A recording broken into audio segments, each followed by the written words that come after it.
Hello and welcome to SimCast, the higher education simulation podcast. My name's Tony Jeremy and I'm the academic lead for simulation-based education at UEA Norwich. Hello. Or am I? Or are you? Or am I? See what you've done there. All will become clear later. Hey everyone, welcome back to SimCast. I'm Lawrence Hill and I chair the simulation group in the School of Health Sciences at UEA Norwich, or do I? Yeah. Welcome back to SimCast and this back to school episode. Yeah, so we've had about a month off. Yeah. Have we maybe recharged? I don't know. I haven't. I've been working all summer because I now am the course director for an ODP degree apprenticeship program, which runs from February to November. So I don't get my summer holidays off anymore.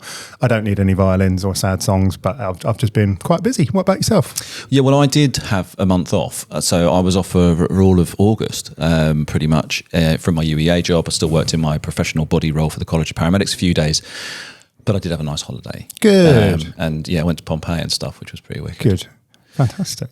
So in this episode is going to be a back to school episode, and we're going to talk to you a little bit about some of the changes that are happening in our organisation around simulation and what that might bring to us in terms of how simulation changes moving forward. Yeah, exactly. One of the things that isn't going to change is SimCast is not going to change. We're going to keep bringing this podcast out because we actually think it's kind of an important function of what we do here at UEA in terms of simulation, and acting as a sort of a hub for people to come and talk about to the extent that it's going to be part of the strategy moving forward. Absolutely. But we will talk a little bit more about that in a bit. Yeah, so one of the things that did happen before going on leave for the summer was your rap you did. Oh, well, I wasn't thinking about that. I know you love talking about that. I just want to play it down really, but you seem to really enjoy it. Link to the episode. Yeah. But one of the things that did happen was that I interviewed for a new school director role in the School of Health Sciences at UEA. Yes. And what's happened in our particular school, and this may be happening in other higher education, healthcare higher education institutes, across the piece, is the development of a kind of director role, kind of sitting on the executive committee role who has responsibility and oversight, strategic oversight of simulation.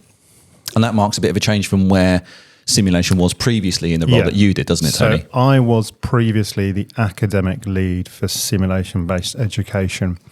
And whilst it was a leadership role and it gave overall oversight of simulation activity in the School of Health Sciences here, or it was supposed to, it kind of sat in that middle level below the school executive team where, let's be honest, kind of the key decisions that shape how the school is going to move forward take place there. But also kind of outside of course teams as well. So as certainly within our schools, there is simulation activity in most of the programs that we provide now. So it kind of has this umbrella arch over all of the programs. But I was finding my role wasn't having the influence it was supposed to or should have. And that's where I'm hoping the new director role, which you're taking on board, will do. Yeah. So I started that from the beginning of September. And at the moment, it's been a case of trying to work out exactly what the landscape is and exactly what it should and perhaps maybe shouldn't entail. And we're going to speak to a few simulation leads, aren't we? In upcoming episodes, various different parts of the UK at the moment, but perhaps we look further afield if anyone wants to get in touch. Yeah, but certainly this role, whether you're in, and I think it is slightly different in higher education as it is to perhaps in the NHS and clinical practice, because the way simulation is used is slightly different. But this lead for simulation role is a very important one, and how it sits in your organisation, how it's recognised is probably as important, if not more so, in terms of how you develop your strategy, how you can then implement that, how you've got a place at the table when those important decisions are being made. And certainly when you look at the university structure, so we've been doing a bit of work behind the scenes in terms of trying to understand how this new role is different. And one of the things is, well, how are we going to get this role recognised in the same way that lots of very established roles are recognised? Because simulation is... Like teaching directors or practice education directors or admissions directors, that kind of stuff. Because simulation is newish in terms of health and social care, but it's certainly a lot newer for a wider university to try and understand. Yeah. And the other thing as well that just occurred to me was, 5 years ago, how many directors or academic leads for simulation do you think there were in the UK? Maybe some in the sort of very forward-thinking institutions. And then fast forward to today with the the recognition of the value and impact of simulation-based education on health professions education, and those roles have proliferated. And that it's created a whole new community of practice. And I think that's something that we should probably try and focus on in this podcast, as we will, about how simulation leadership in higher education evolves and changes, and SimCast is here to exactly that, to support it along the journey. So being back to school is involved wrangling a new role and working out lots of things in terms of the landscape and the strategic aims and objectives. And as you're saying, we're working on that in the background, and perhaps we'll focus on that in another episode in the future about what what the structure and function of that is. Perhaps when I've had maybe more than 2 weeks to get my feet under the table, trying to get used to things. And because Totally. you and I have massively. In my previous role, I came, a lot of the things that I implemented wasn't me really. It was co-creation between you and I, because I certainly work best when I can bounce ideas off you and vice versa. I think we all do. I think that's a human thing. And again, that's how the podcast was formed. It's how so many of the things that we drone on about in the podcast, our site model, the debriefing model that we use, it's co-collaboration. Yep. How is it being on the other side though? Now being in this... It's daunting, actually. I'm daunted, if I'm honest. Can I let the listeners into a little bit of an insight? So I asked you when you were applying for the role, because I kind of knew that I wasn't going to apply for the role. I knew sort of my tenure is coming to an end. I've been doing it for 7 or 8 years now. It needs a freshish pair of eyes, although we have been working together on it. No, a fresh pair of eyes, for sure. And I said to you, what has it been like working with me, but not having that role and the responsibility of being the academic lead? And you went, it was great. It's great. Yeah. I've been doing all the creative stuff, and I've left you with all the... Yeah. Well, that's what I feel like a little bit now. Like I feel that I was in quite a workspace that I feel really happy in, which is in a kind of where ideas meet theory and, the creative space. And what I realise now is that there is with taking on this role, there is a lot of accountability and quality assurance that needs, KPIs. Speaking to, my line manager, the deputy head of school, Kath Mayers, about this, she's like, there's going to need to be some KPIs. I'm like, oh, KPIs, metrics. But absolutely, of course, because with a senior role comes that kind of responsibility. But again, I've been happy, kind of. Working completely under the radar. You were barely visible above the radar because the way that the role was. And that's one of the reasons why when the change came, it suits you better than it suits me, this director role, because I am probably a little bit more comfortable flying under the radar. Because it has its perks and its benefits. I enjoy low-level flight as well. Okay, fine. But also, I think that you would be in a better position to have your say at the table when it's a little bit more, what should we say, corporate, the exec level, high level conversations that you need to have. It certainly suits your character type better than mine, I think. Oh, I don't know, but I'm relishing the challenge, and it is good. But I am daunted by the details and some of the kind of the details are important, because if we talk about what you just mentioned earlier about KPIs, that was something that was so difficult to implement because I didn't have that seat at the table. Sure. Which hopefully it will be now, and it all feeds into quality assurance. That's right, and if I've got KPIs which I'm being ultimately measured against, and that's how we're measuring charting progress, then there has to be necessary I suppose, authority that goes with the role in order to facilitate the delivery of those KPIs. How do you have you thought about what your KPIs are? Yeah, but then they're to be sort of drafted by. Right. How do you measure the impact of simulation? I'm not going to measure it in hours, but that's perhaps one for another day. So yeah, I think not having you have a very good understanding of the map of what there is. I'm trying to get a sense of what the map is of the territory at the moment, to try and understand all of the things that could be in it and perhaps the things that shouldn't be in it. I'm more happy around the sort of strategic aims and objectives, and I think education and training. So as a kind of a wing, research and scholarship, and then innovation. I think there's kind of three kind of broad aim areas, and then lots of targets within that. I think within education and training, I see that being subdivided into accreditation, pedagogy, and quality assurance. So I think that, probably if there are standards, which there are, is aiming to achieve them, and it's a bit like we did with the paramedic science degree, right from back in 2017, when we were like, right, there is a nationally recognised standard of resuscitation training and advanced life support, so the UEA paramedic students will do it. Yeah.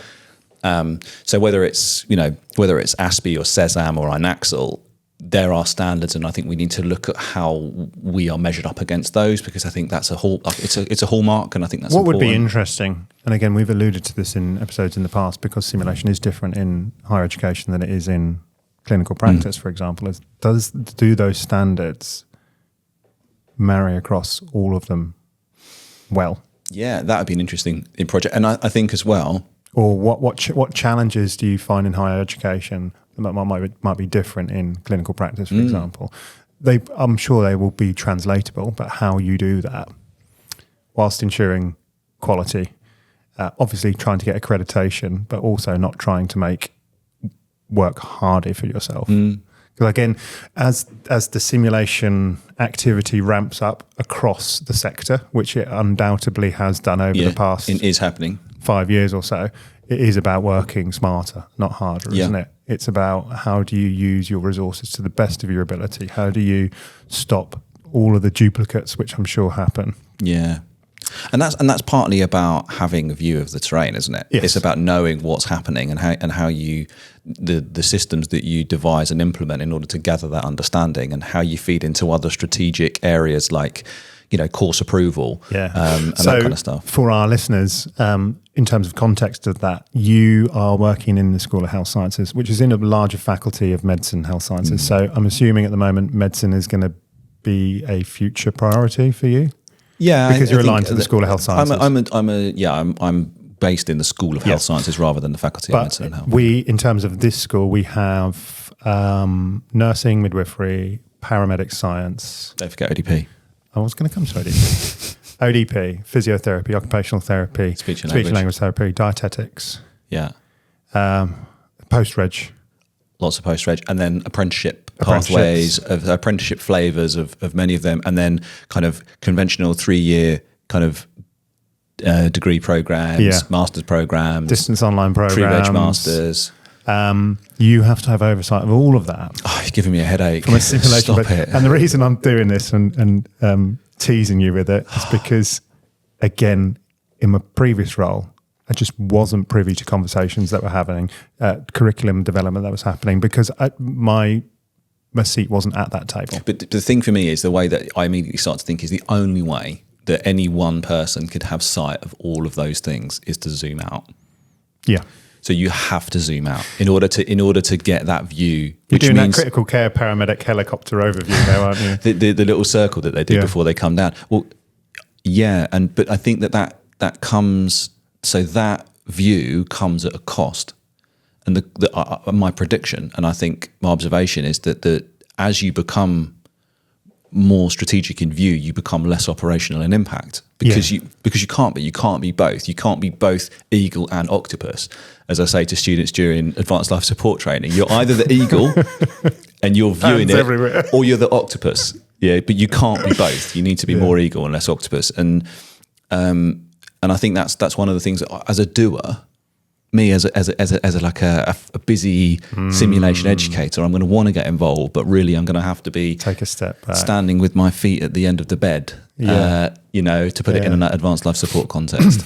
But also having some vehicle in place to ensure that quality is replicated to the standards that you will demand as the director of simulation. Yeah. So it's going to be interesting and challenging, and it's probably going to take a while until I feel entirely comfortable in role. And that's why we do new things, isn't it? That's kind of, we always, you don't grow unless you push yourself slightly outside of your comfort zone. So I'm looking forward to it. So and we're back to school, and obviously, the whole the majority of higher education programs will be gearing up now. There'll be students arriving, in September, and the whole kind of traditional 3-year educational pathways will be kicking into gear now. So that's the thing, isn't it? Lots of planning. Back to school for everyone listening is like, this is a busy time. And the thing is as well, isn't it? In higher education, is that it's like an oil tanker, isn't it? It just plows forward. It takes forever to stop, and you have to now integrate change whilst that's all happening. Do you know? I like the oil tanker metaphor, but the metaphor I always use for higher education is it's like an old-fashioned merry-go-round, right? So it's like an old-fashioned merry-go-round in that it never completely stops. Okay. The fairgrounds, when they slow down enough for the little kids to get on, and then it speeds back up again. And I always feel like in the summer the merry-go-round never stops; it just slows down. But it's in that context that you have to affect change, in this kind of rotating, cyclical, unstoppable machine of education, and it's how you affect change. To be fair, that's nicer, isn't it? Because when your oil tanker goes wrong and there's an oil slick everywhere, and you have to sort that out, and your octopus get involved. Not that anything ever goes wrong with fairground rides, of course. But you don't want to have to pick up the pieces and do some kind of big environmental cleanup. No, it's So anyway, metaphors aside, can you get this sensation of relief that I've got? You're in a flow state. But can I say, the other day I removed academic leave for simulation-based education from my email signature, and there was a little bit of me which was quite sad about that. Well, and because officially I have no simulation kind of role or title now or involvement. Now, obviously, I'm a simulationist enthusiast. It's within my core in terms of I know it's an amazing way to educate people, and I will of course continue to be actively involved. I'm actually looking forward to be more of the octopus and less of the eagle. So maybe that's where our roles change a little bit. Yeah, I can completely empathise, by the way, with the change in email signature, because what has enabled this transition to this director role has been the end of an era for me in terms of being the course director for the paramedic degree. So I had to take that off of my email signature at the beginning of September. And ironically, I'm now the course director for my ADP degree apprenticeship. So and that's been a hugely important part of my professional career as an educationalist and identity. So I can empathise with that. But you've done an enormous amount of work in getting it to where we are, in the same way that I feel like I have with the course director for the paramedic science program. And I'm hoping to, with your grace, still be involved. Are you going to call me your grace now? Absolutely not. Carry on.